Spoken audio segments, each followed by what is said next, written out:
Welcome back to the Entrepreneurs Forum. I am your host, Lenora Edwards, and today we have the incredible Drew Donaldson, who I am so excited to spend time with and to talk to. So, Drew, welcome to the show. Thank you so much for being here. And how have you been otherwise? I've been fine, but thank you so much for such a kind introduction. It's rare I get such a nice introduction, so I appreciate that. Absolutely. We had so much fun talking last week, too, which was great. It So, we was. have awesome show inside in stock for you. And where would you like to start? My first question, actually. Okay. Unless you wanna start somewhere specific, or are you ready for my No, questions? I'm ready for your Alright. questions. How did you get into the wonderful world of marketing? By accident, I guess would be the best way.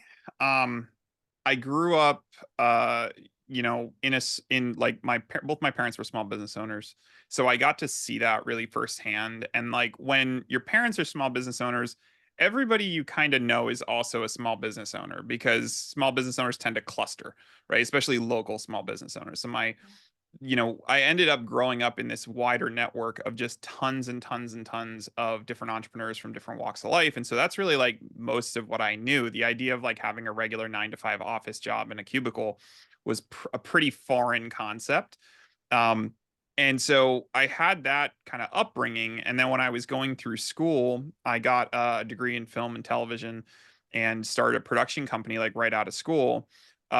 Much to the chagrin of my mom, who really wanted me to take the 40-hour 9 to 5 job with a 401k and benefits and like health insurance. And, I get it. Like this stuff's important, but I just knew from the get-go that's not what I was really built for. And so I created this company and we did really good work and I had tons of credits. I had film festival credits. Like I did all the things right. Like everything they tell you in film school to do, I did all those things. And the best I was able to get is a handful of clients here and there and unpaid internships, getting people coffee and refilling the fruit bowl at a studio. And I was just like, I don't understand why all these other guys are being so successful in this who haven't done half the work I've done, who haven't won half the awards I've won, and yet they're all successful and I'm not. There's got to be something about the way I'm running this business that's wrong.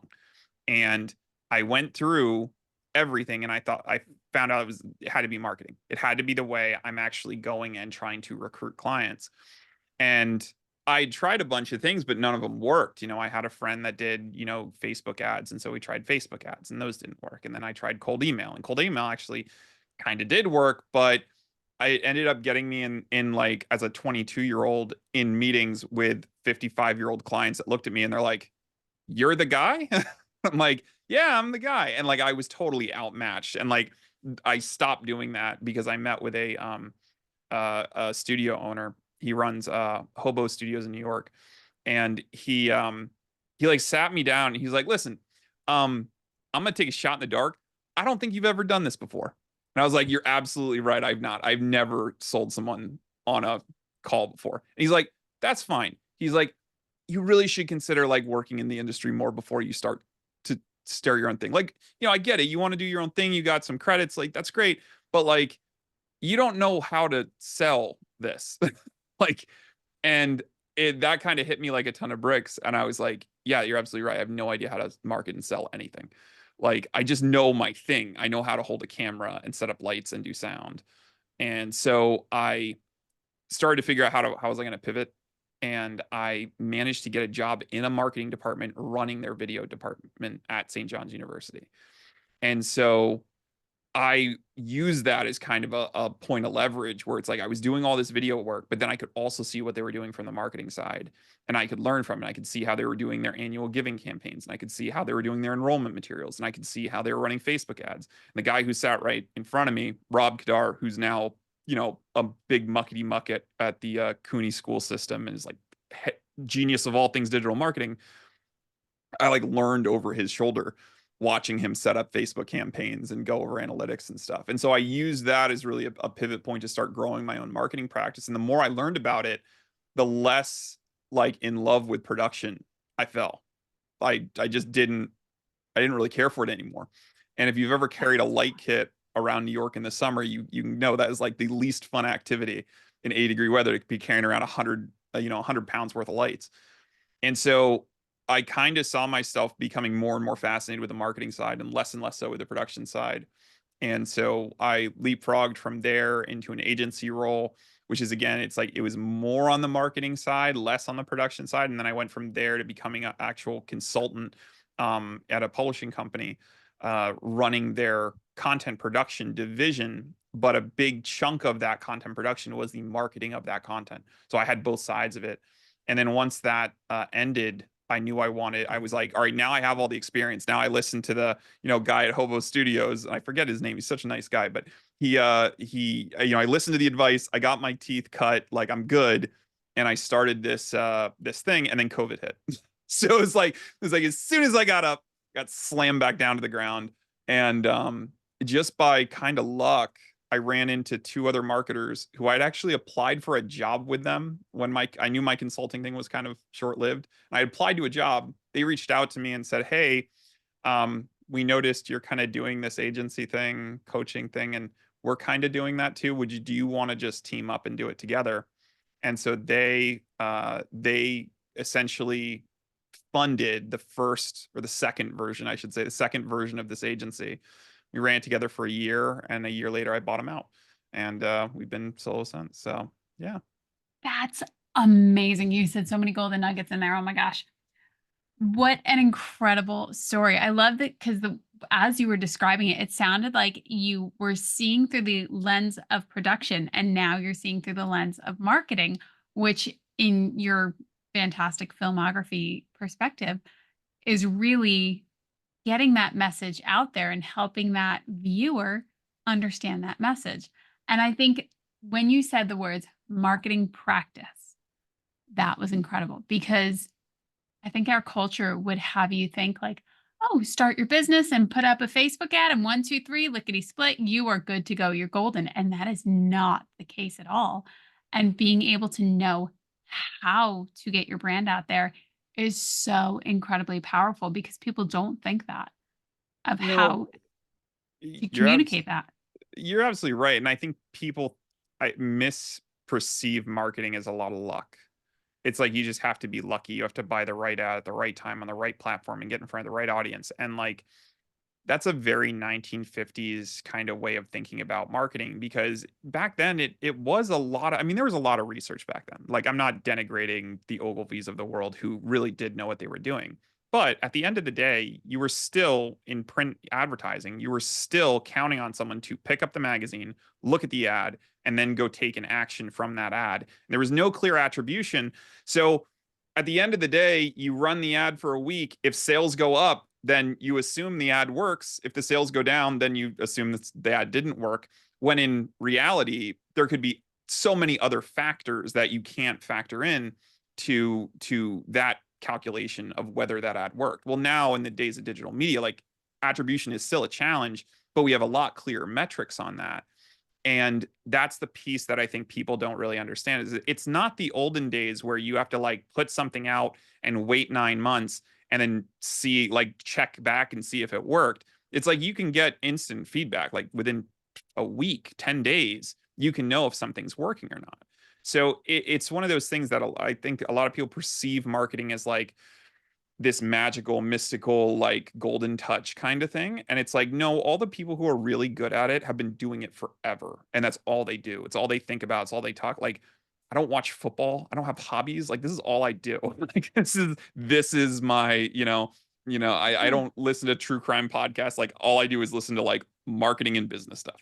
And so like when you're enmeshed in it and you do it every day, you naturally become good at it. Just like if you're Michael Phelps and you live in a pool, you're eventually going to become a great swimmer. Yeah, absolutely. I love that too because you see things completely differently. So when you go to the grocery store, when you pick up that magazine, when you open Amazon Prime, your brain quite literally is sorting things differently from your marketing perspective, which goes to show that you were truly that much more in it. Yeah, it's definitely one of those. It makes you more skeptical. That's for Oh, like that's definitely something that I think marketing. I was a natural skeptic, but now that I know how marketing works, like a lot of marketing doesn't work on me. okay. Some does, and I take note of the stuff that does. So this is going to sound awful. It This sounds is great. not promoting this brand. Um, my daughter, I just said I didn't watch football, but I did watch football last weekend because my daughter wanted to watch football. She's 2 years old and Oh, she's like, I want to watch football. So we like struggled all Sunday to try to figure out how to get it to stream on the TV because we never do it. right? It's But hysterical. I, If you don't do it and you got to figure it out, you're like 45 minutes later, now you're oh, finally it get it took up me there. half a day. I'm a I don't, technologically savvy guy and it took me half a day to figure out how to get the I stupid don't game on have the screen. this. And so uh so we're sitting there watching it and a Little Caesars pizza commercial comes up. And I don't know what it was. I haven't thought about Little Caesars in years, but I don't know what it was about that commercial and that product, but I ran out of the house and went and got one. Like that minute I was like, "Oh, I want that. Like I want that right now." And then Wow. in the car I was thinking, why was that ad so effective? Like what was the what because it was like a goofy funny ad. I think it's like the whole concept is like, everybody's having this I think it's called a pizza puff or something, but this one guy can't have it. And I started thinking about that of like, oh, everyone's enjoying this, but you're not. And they do a really clever trick there because they put you as the person that doesn't have it because obviously if you're seeing the commercial, the chances are good that you don't have one. And so it's like when you break down an ad like that psychologically, it's just fascinating how they figured out the exact little trigger to push on you a little bit. And they could surround it with humor and they had some like star football players in it and all that. But it wasn't that. It was that they were tagging Emotion. into that kind of fear of missing out portion of our Yeah. brain that everybody has, where it didn't. And granted, I got it. It was delicious, but like it was even if it wasn't delicious, even if I Mhm. had it before and knew it wasn't going to be delicious, that still would have instituted a little bit like, well, maybe I didn't, maybe last time it wasn't as good, but maybe this time it'll be better. So that part of the human brain that deceives us based on how we react to marketing, it's the same as like get rich quick schemes. Like, I used to have a lot of people come through my coaching program who were just trying to get rich quick. They didn't have any passion for their business. They were just trying to Okay. look for an easy buck. And they would come to me asking about, hey, I heard about this program and here's what they're offering. I think I could make money doing this. And I would read the sales copy and I'd be like, how does this work on anybody? It's like, it's so transparent. But then you think, well, I've read more sales copy than probably anyone I'm ever going to run into because that's all I do is write sales copy. So, yeah, of course, the tricks aren't going to work for me. Yeah. And yet, every once in a while, I read the page of sales copy and I buy the stupid thing because it works, because it tapped into something that bypassed that skepticism of, yeah, the pizza puff isn't going to be that great, or, yeah, I don't think I'm going to make that much money, but it's worth trying. It's worth buying the thing. So Yeah.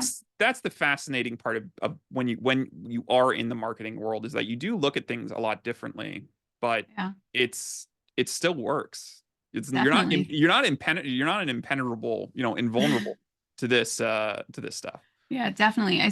So I study a lot of language and especially from neurolinguistics and understanding where for me when you told me that story about the pizza, it made me think of, especially in the specialty that I do, is I connected it as maybe pizza was something very emotional and that you had really good memories tied to pizza.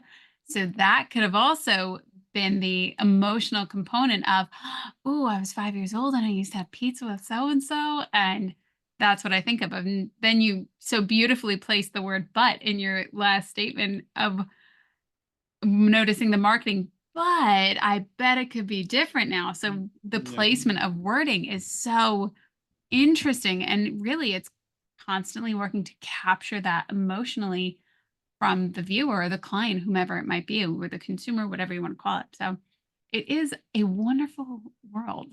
So the nostalgia angle is really interesting in marketing Yeah. because you see recently, and this started back with like the reintroduction of vinyl, but it's become more and more and more pronounced. I mean, now there's, Altoid sours. There's a company that bought the recipe and is now remaking Altoid sours. I remember them not being that good, but some people love them and ate them all the time and, were so excited.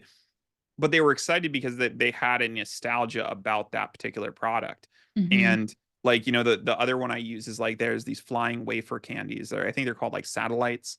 And it's Okay. like two wafers and there's like sprinkles on the inside. They're pretty forgettable. They're not like they taste like if you're Catholic and you've ever done Holy Communion, Oh, that okay. Yay. it's yeah, that's what it tastes like, and then it has sprinkles inside. So it's not like a Snickers bar. Like it's not Yeah. like a complex flavor or anything. It's very basic. But my mom grew up on those things. Same with like Necco Mhm. wafers. She loves Necco wafers. Yeah. Necco wafers are gross. Like they are arguably the worst candy, but she loves them because Yeah. that's what she grew up with. And so she has this tie to them. So it doesn't matter if they're not the best tasting candy, there's a Hmm. pull to that. Very In the much so. pizza world, Pizza Hut for me. Like Yeah. just something about pizza. It's not great pizza, but there's something about a personal pan pizza from Pizza Hut that makes me feel warm inside. I And feel like so, Macaulay Culkin, Home Alone, a cheese pizza just for me. oh yeah. And yeah, how many times you pick up a pizza and you think, a cheese pizza just for me. Go right back into Kevin McAllister and where you are in that movie. Can So I it's tell you the part yeah. of that movie that makes me the most sad and it upsets Aw. me every time I see it? So he's prepared all the house, right? He's got all the traps set Oh yeah. and he sits down for dinner Mhm. Doesn't get to eat and he sits in front of this giant bowl of mac and cheese. cheese. And then the Looks so clock good. strikes and he gets up and he doesn't even take a bite. I And know. mac and cheese isn't good cold and you can't reheat it, which means he wasted that entire bowl of mac and cheese. Lost the meal. Like he didn't even get one bite. Like you had time. You could have one bite. You could take in the bowl with you. Like something. It was just it kills me every time that movie comes on.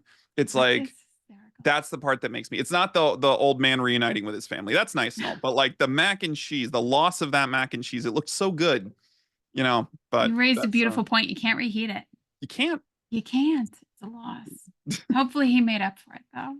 I think he did. Well, he got his family back, so that's Well, hopefully he got some fresh mac and cheese. yeah, hopefully. So back to marketing. So what are some tips that people could use, especially as people are starting their business and now they're thinking, yes, I'm going to start a business and they're wanting to really get the basics of marketing. Do you have like go-to tips, go-to key things that say, here's the sequence that I like to follow for our beginner listeners? Yeah, so before you ever start a business, before you ever open up a business checking account or file your LLC or anything, you actually have to figure out from the skills you have what is the solution you're going to provide. And solution is the key word in there because you need to be solving a problem. You can't just take your skills to the open market and say, "Hey, I'm open for business." That's what I did with film production. I put up a website and I said, "Look at all the fancy equipment I have and look at all the cool stuff I did. Hire me." And I didn't provide a solution. And as soon as I started providing solutions, that's when I started getting work. And that's the same for just about anybody. If you see the people who are in the service industry, and this is specific for like I'm speaking specific to service, but the same goes for product. If your product is just a clone of another product, if your service is just a clone of another service and it's cheaper, there's no value in that, right? There's no value in being the second cheapest company to do a thing, right? So pick something, build a unique solution that you can leverage your skills to, do for a client, and then charge a premium for it. Now, before you get to charge a premium, you actually have to figure out if your solution hits the mark, if it's going to hit that sweet spot in somebody where they actually want to pay you. And so that's where you really have to start is you have to do market research. And I know, and I'm not talking about market research in the sense of, oh, well, we need to go and interview 5,000 people and focus group and this and that and run a poll. Like the MBA level of market research that people describe to go into a business plan is ridiculous. This is my version of market research. Say you're going to be, say you're a web designer and you want to start a web design firm and you specifically want to do accessibility web design, right? So accessibility, your website in 2024 has to be accessible. It's an ADA requirement, and you can get sued if it's not accessible. So you're going to come out. You have a background in accessibility. Maybe you've worked in those roles in the past. So that's your unique talent, your skill, right? You're a good designer, but you also know how to design in this specific category. And then for your solution, again, the bad thing to do would be to just say, hey, I'm an accessibility web designer, hire me, because no one's looking for that. What they are looking for is, hey, I can help make sure that your business doesn't get sued. Hey, I can make sure that you can transition your existing business to an accessible business in less than 90 days. I can audit your website, show you all the things that could get you in trouble with the ADA, and help you fix them on a predetermined timeline, right? Those are all things that are going to solve the issue that people actually care about. So what I would do is I would figure out who my target market is. So I would look at the work I've done in the past and I would say, okay, well, I've done ADA for a lot of nonprofits. So that's who I'm going to go out to first. So I would go onto LinkedIn and I would spend the $97 for a sales navigator account, and I would create a list of all the people in leadership roles at small and medium-sized nonprofits. Because you're not going to get in with the CEO of Susan G. Komen for the Cure. Like that's too big. You're going to waste your time. So pick small to medium-sized nonprofits and send them an email that says, hey, I know you get a million messages. I have nothing to sell you. But I'm an accessibility designer and I'm trying to start this new business and I have this really cool idea for a service that I want to offer, but I'm just trying to interview nonprofits to make sure there's actually like a fit here. Could you give me like 15 minutes of your time? I swear to God, there's no sales pitch. I literally can't bill you anything. I don't even have a business bank account. You can say all this. I really just would appreciate, because you're already successful, you've already been in this world, if you could tell me what you think of my idea. I tell that to people all the time. And everybody goes, that's not going to work. That's so stupid. Who's going to? It works 100% of the time because people love sharing their opinions. And by asking them that question, you elevate their status. And those are the two things that people care more about than anything in the world, is having an elevated status and telling other people what they think, right? Social Could media would not not agree be a more with thing if you. that wasn't the case.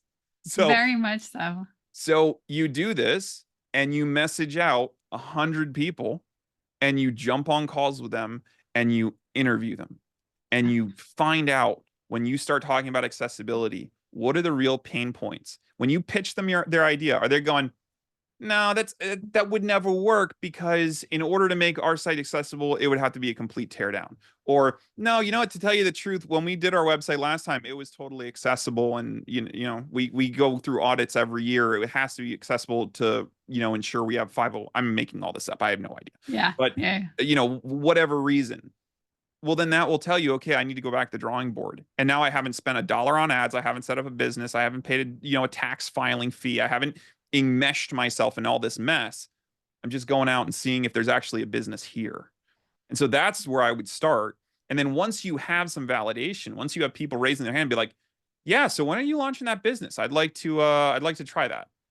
That's when you go and start the business. That's when you open up the business bank account. Starting a business in most states, if you're in California, I'm so terribly sorry, but most states it's very simple. In Pennsylvania, I had all of my business stuff done within a week, like from the LLC to tax ID to the whole kit and caboodle. Totally. Yeah. It doesn't take very long. Yeah. So that's when you set it up and you can buy the domain and the email account and start building your website and all that.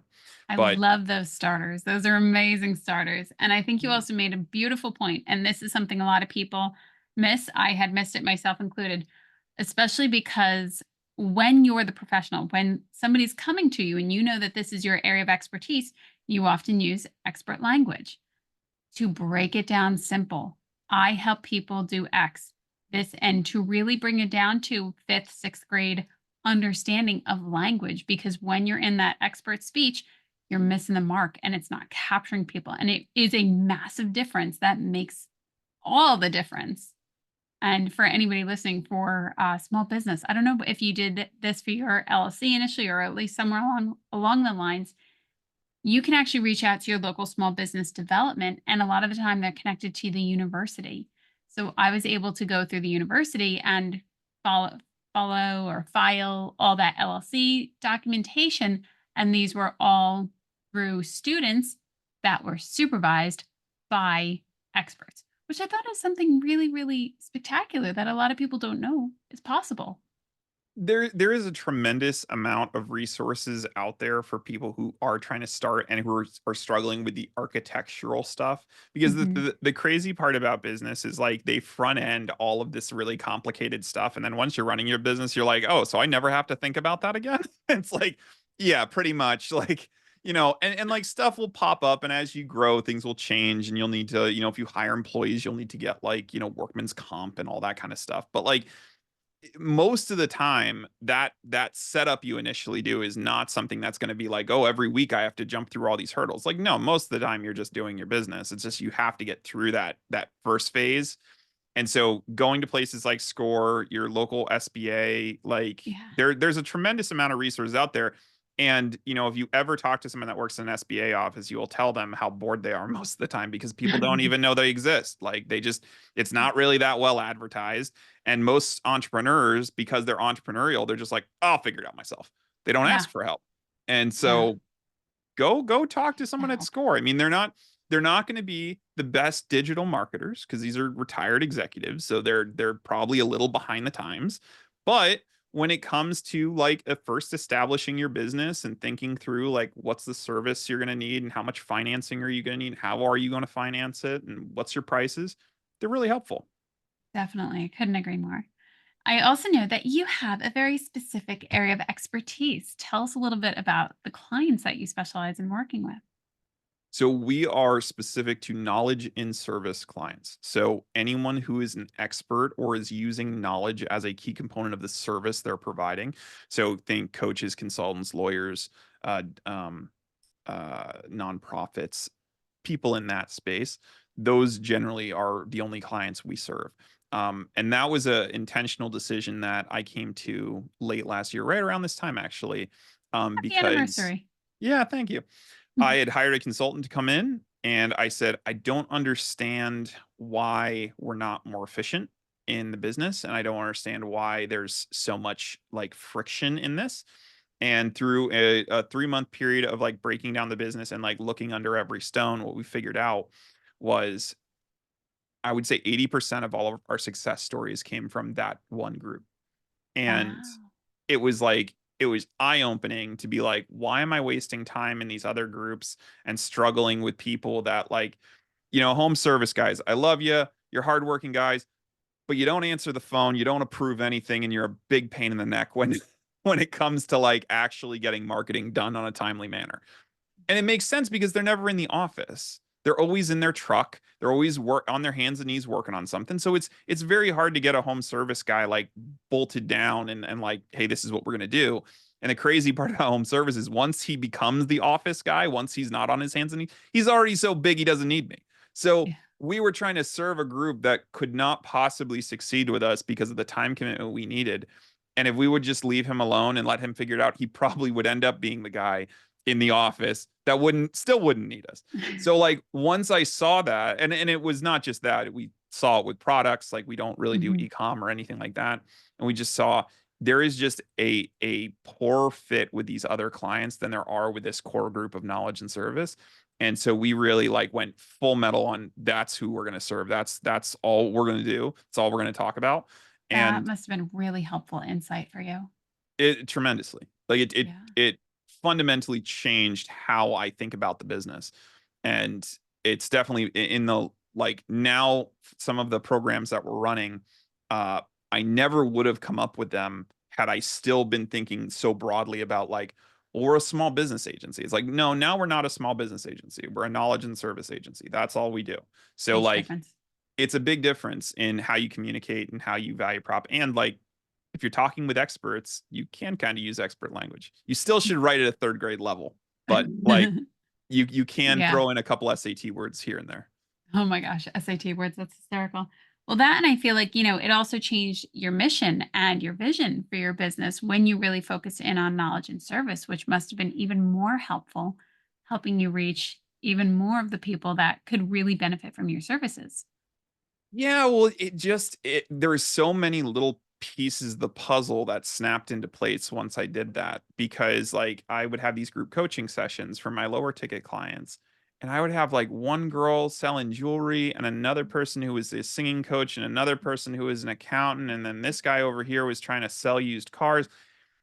And they don't have enough in common to really learn from each other, because what I'm telling the accountant to do has a ton of impact for the singing teacher because it's a very similar model, but doesn't have any impact on the ecom girl Yeah. because she lives in a different world. And so once I started saying, okay, I'm not going to take anyone that is outside of this realm, I'm only going to take people, it made those coaching sessions more valuable. And it made it so that the people in the coaching sessions were more engaged. I would have people that would just check out until it was their time to ask their question because they're like, I know these people, they have nothing to do with my, industry. I can't really learn anything from them. And once I kindly removed those people, let them Yeah. matriculate out, Mhm. people were sticking around, people were being more interactive, people were like Yeah. cheering people on a lot more because they felt like there was an actual community there around it, because they're all doing the same stuff. They're all dealing with the same issues and struggles and budgets. So there's that sense of community that before it was just like it was too big of a melting pot. There was too many Mhm. different flavors in there for anything to really jive together. Yeah. And I've definitely been in groups like that where there's a variety of people that are coming together. And you're right, you do check out thinking, this is going to be really hard for me to figure out and pertain to me. So I'm going to wait for it till it's my turn. I love that you mentioned that because it's a huge difference. So whether if somebody's thinking of reaching out to you or if they're in their own groups and their own masterminds, it's a great perspective to notice. If you're checking out, it might be an indicator that it might not be the greatest fit for you in that group. That's awesome. Oh, 100, yeah. I mean, Yeah. I think eh, any kind of like coaching really only works, in my opinion. I know there's guys out there that run like huge groups of hundreds of people, but in my opinion, for every minute of time or for every hour of time that you're receiving coaching, you should really only be sharing that time with up to 10 people. If you join a coaching program and you're in there with 100 people, 50 people, 30 people, the reality is that you're really not going to be able to get valuable coaching. At Hmm. that point, it's just a webinar. Like Yeah. you're going to have the same likelihood of getting your question answered in that format than you are in an actual coaching. The part about that makes coaching work, the reason why I keep my program small is because I know everybody's story Yeah. and I know where we left off. So I can go and say, "Oh, William, yeah, we're at the point where we got to launch that campaign. So we're going to launch it today. You're going to come back Thursday and tell me how it did." And then I Yes. can go to the next guy and say, "You're working on the webinar, right? Let's pull that up and take a look at where you're at with it." So Hmm. it's one of those things that because I can have that true coaching relationship, I can still have one on one. It's not just a rabble of people that I'm like randomly like, "Oh, yeah, I've seen you before. Yeah, well, what's going on?" Yeah. And I do Definitely. a free group on Fridays that people can join just to get like marketing advice, get marketing questions answered. And anyone can join that. Um, but I see that more and more where like someone won't like they'll come in for a session, they'll come back 6 months later and be like, "Oh, you look familiar. Like you're the you're the chef, right?" Like or it's, and Yeah. it's I never would want my own coaching program, like the thing people are paying for, to be so impersonal that I'm like not remembering that you're part of the Yeah. program.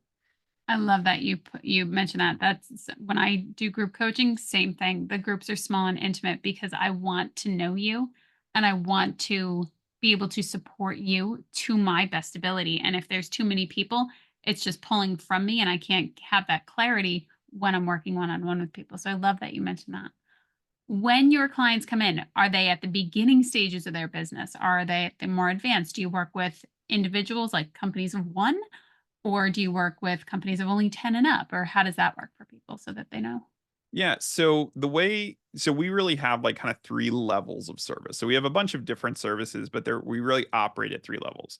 We have a coaching program for new coaches, consultants, knowledge professionals, right? And that's like people who are trying to make their first six figures, right? So whether you're starting with absolutely nothing or you're starting with maybe a little bit, but you're not really there, maybe capped out at like 5 grand a month and you're like, I know there's more out there, I just can't figure out what that next step is.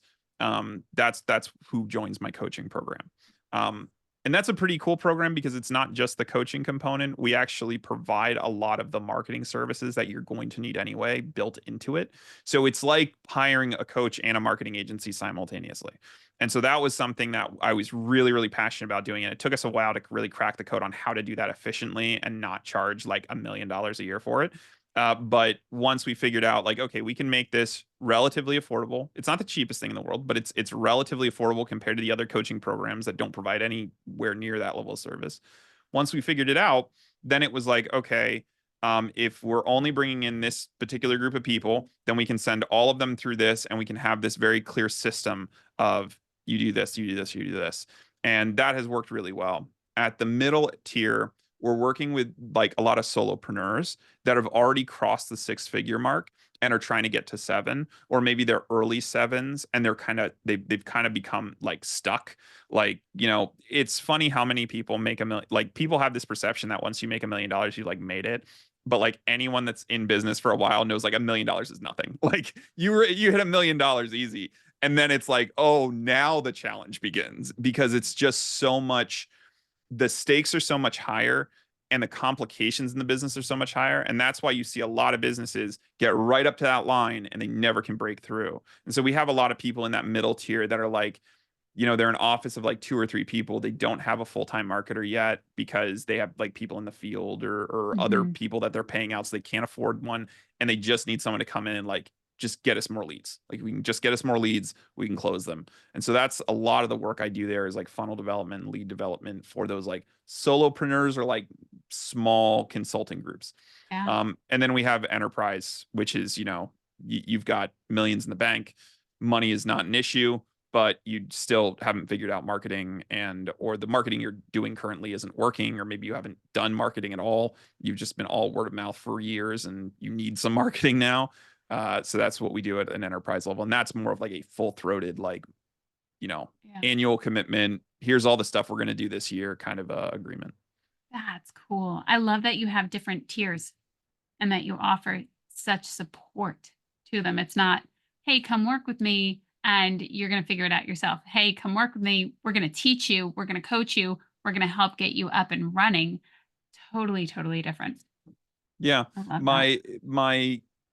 My big dream when I first started the coaching business is like I would be able to like coach people to a point that they'd eventually hire me as the agency. Yeah. And I thought that would be like the roadmap for most people. But what I found out is that usually once they're in the program long enough, they kind of become good enough at it on their own that they're like, all right, see ya. Like, I got it from here. And I'm like, oh no, like you were supposed to be my next client.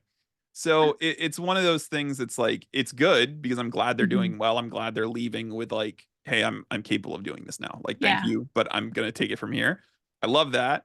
But it's one of those things that's always funny to me that we don't have more people that like actually make that jump, because they just get to a point where they're like, oh, well, now I'm making the money I want. Yeah. So I'm kind of good. Like, I think I'm just gonna take my That's leave so and move on. Just, it's fine. But very interesting.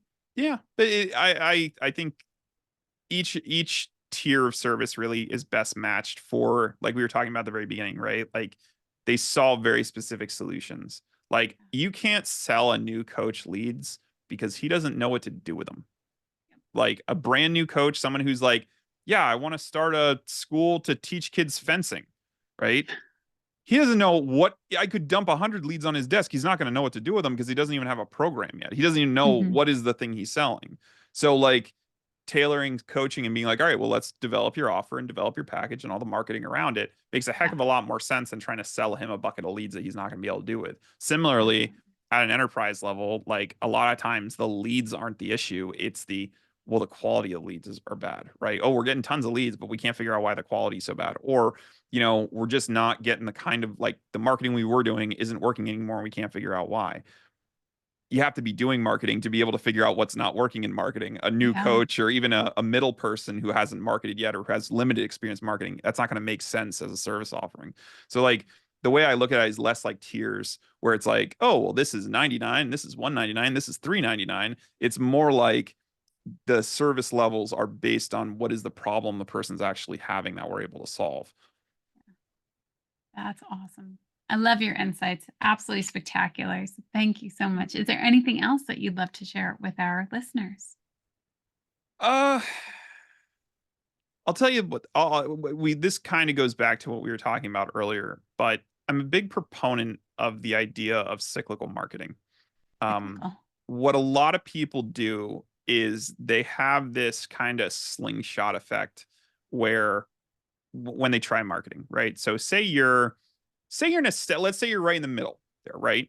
Say you're making 60 grand a year, you want to make 100 grand, but you can't break out of that. You're stuck at 5 grand. Every time you sign $1,000 client leaves, and you're just stuck. And you're like, I got to break free of this, right? So you have some money. You can spend a little bit of money on marketing, right? You don't have a ton of money, but you can carve out a little bit, right? So you go and you try. You say, all right, I'm gonna do email marketing, right? And you watch a YouTube video and you get really inspired. You watch a webinar or you take a course. You're like, all right, I'm gonna do it. And you sit down and you start setting up, and you're like, this is a little harder than I thought it was going to be. Like this, there's a lot of tech, and I don't know what that error means. Does that mean I'm good to go? Well, there's nothing in the course that talks about this error. Well, uh, and then you stop, right? And that happens every time someone tries marketing. Is you get to a point where you stop. The number one I see all the time is people go and watch a webinar about funnel building, and I love Russell Brunson, great guy, but like he makes funnel building look too easy because it's not that easy. Even with ClickFunnels, it's not as easy as it looks. There's a lot of stuff that goes into it.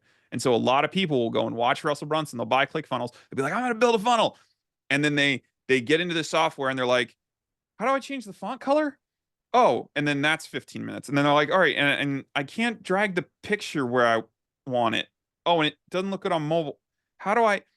And now they're going deeper and deeper into this. And the longer the time delay between the time you have the motivation to do it to the time you can actually have the skills, all that time, that motivation is just evaporating at an exponential rate. So you eventually get to a point where you put it down and you go, I just can't do that. That's not going to work. So you walk away from it and you go, yeah, whether it was the copy or the technology or whatever, you're just like, yeah. So you have that slingshot effect. You run it out, and you get snapped back to baseline and you're never able to actually see it through. You get stuck halfway through.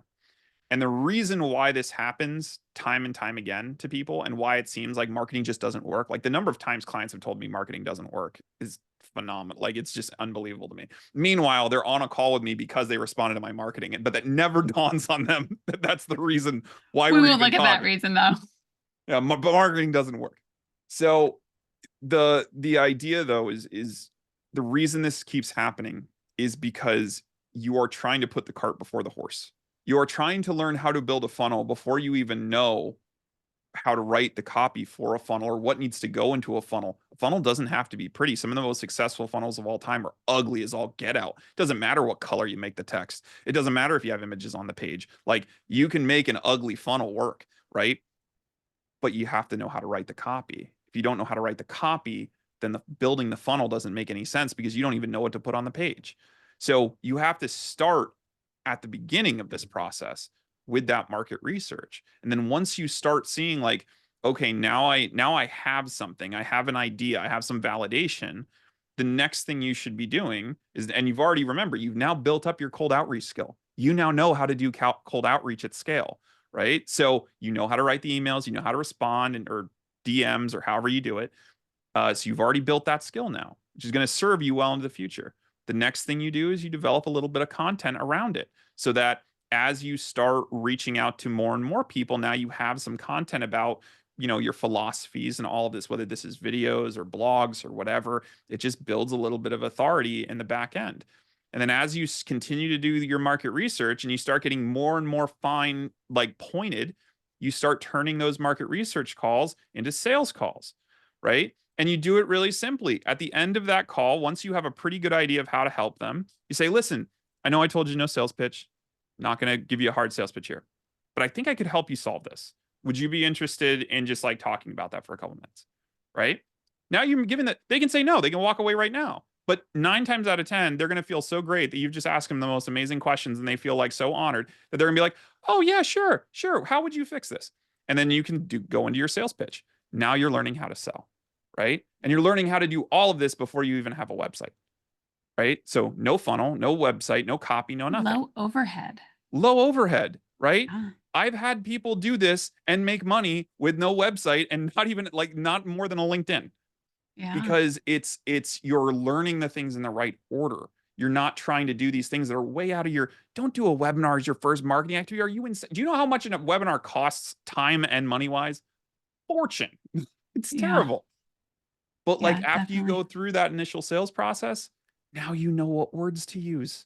That's the basis of copywriting. What were the things that got people really excited on those calls when you told them, "Oh, well, you know what? We can actually get this done in 90 days." And they said, "Really? Ooh, there's a hint." Yeah. People like hearing that the speed is part of this equation. So now we need to put that on the top of the sales page. Make your website ADA compliant in 90 days or less, right? Now we have a headline. And what did we do? We heard it from the horse's Heard the mouth, problem. right? Totally. Totally. So now when building that sales page, you know what to put on it. So now it's just a matter of, well, now I just have to learn a little bit of web design. But by then, you have some content already out there. Yeah. You have Mm. your chops. You've been playing with a web builder, to put your website together.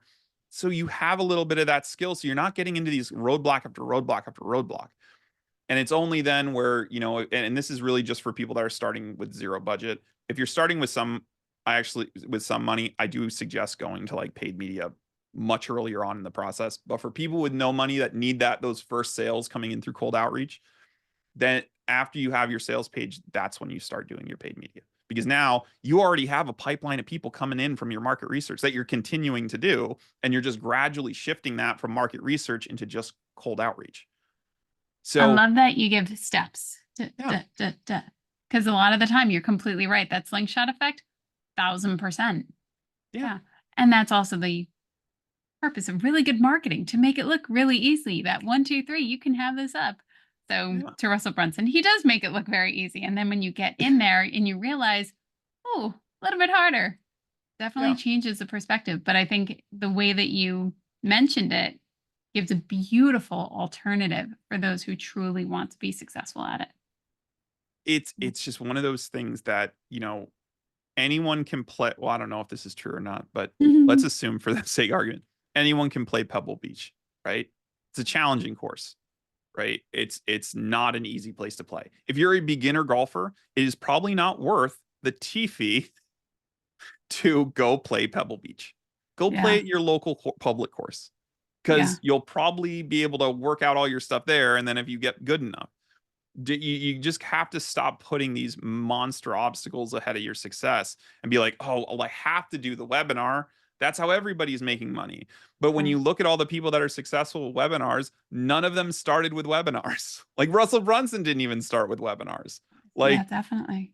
so it's like there's a lot of that, like, and it goes back to that get rich quick, where people just like look at someone having success in a certain avenue of marketing and they buy the course because they're like, oh yeah, this is it. Yeah.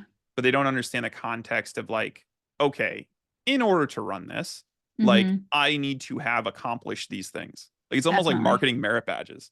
Yeah. You need to earn your merit badges. Very much so. I love that you said that. And especially because a lot of the time people will associate accomplishing the goal with buying the program, but you Mhm. always pay twice. At least I think you have to pay up to 4 times, because yes, you're paying with money, but you have to pay with your time. You have to pay with your ability to absorb the knowledge and then embody it and carry Yeah. it forward. So there's so much more going on other than just clicking a button. Yeah, and it not everything like not every tactic is going to work for every person for every market, right? Yeah. So like for example, if you're selling to a baby boomer, an ebook, not a bad deal. Boomers will download ebooks like crazy, right? If you're selling to millennials or Gen Z, they're not downloading your ebook. That's not interesting to them, right? Yeah. They can just go onto YouTube and type in your stuff, your spiel, and find a free training on it, right? They're not gonna. It's not interesting.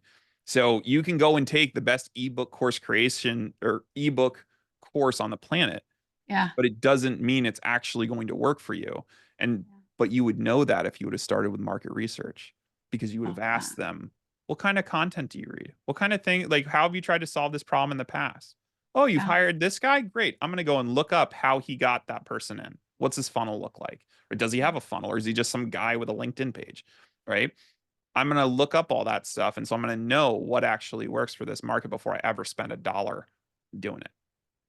I love that you said that. That's awesome. Drew, what is the best way for people to reach you? So you can find us online at growhouse.org, GROHAUS.org. You can also, we have a free Friday marketing support session. It's 90 minutes, noon Eastern. Anyone's welcome to join. Uh, we are specifically kind of talking about knowledge and service businesses. So if you come in with an e-com product, I'm not going to kick you out. Just a lot of the content might not be for you. So you just got to bear with me. I can still answer some questions for you, but it really is more for that kind of community. But I'll give that link to you so you can put in the show notes and all that. Awesome. And yeah, every Friday at noon Eastern.